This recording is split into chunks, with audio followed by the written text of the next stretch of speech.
what if we lost the minds? What if we let them fall behind? Baiklah, saya awali. Assalamualaikum warahmatullahi wabarakatuh. Perkenalkan, nama saya Heti Danita Sari, NPM 1911080100. Saya dari kelas E, jurusan Bimbingan Konseling Pendidikan Islam. Di sini saya akan menjelaskan materi tentang terapi realitas untuk memenuhi tugas mata kuliah bimbingan dan konseling sosial yang diampu oleh dosen Dr. Siti Rodatul Jannah. Yang pertama, konsep terapi realitas. Terapi realitas adalah sebuah metode konseling dan psikoterapi perilaku kognitif yang sangat berfokus dan interaktif, dan merupakan salah satu yang telah diterapkan dengan sukses dalam berbagai lingkup. Terapi realitas berlandaskan premis bahwa ada suatu kebutuhan psikologis tunggal yang hadir sepanjang hidup, yaitu kebutuhan akan identitas dan mencakup suatu kebutuhan untuk merasakan keunikan, keterpisahan, dan kesendirian.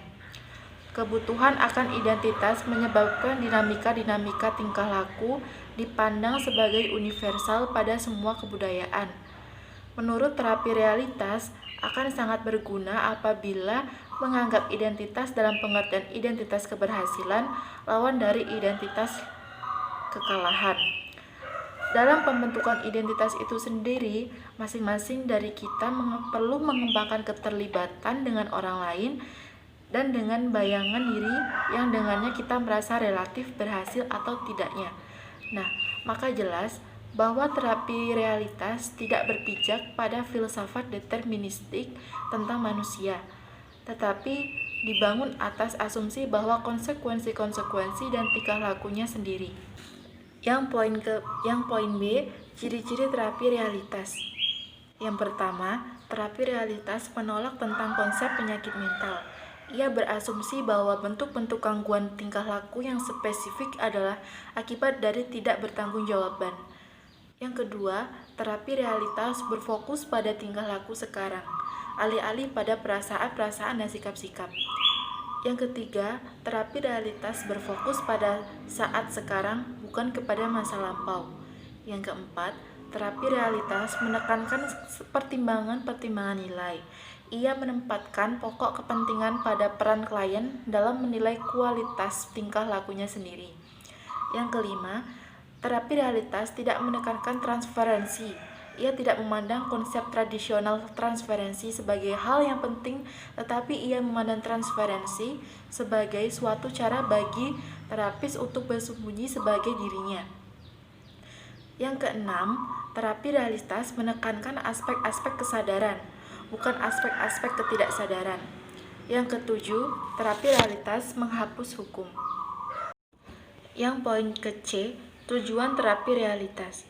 Tujuannya yaitu yang pertama, menolong individu agar mampu mengurus diri sendiri agar dapat melakukan perilaku dalam bentuk nyata. Yang kedua, mendorong konseli agar berani bertanggung jawab serta memikul segala resiko yang ada sesuai dengan kemampuannya. Yang ketiga, mengembangkan rencana-rencana nyata dalam mencapai tujuan yang ditetapkannya. Yang keempat, perilaku yang sukses dapat dihubungkan dengan pencapaian kepribadian yang sukses. Dan yang kelima, terapi ditekankan pada disiplin dan tanggung jawab atas kesadaran diri. Poin yang D, proses konseling terapi realita.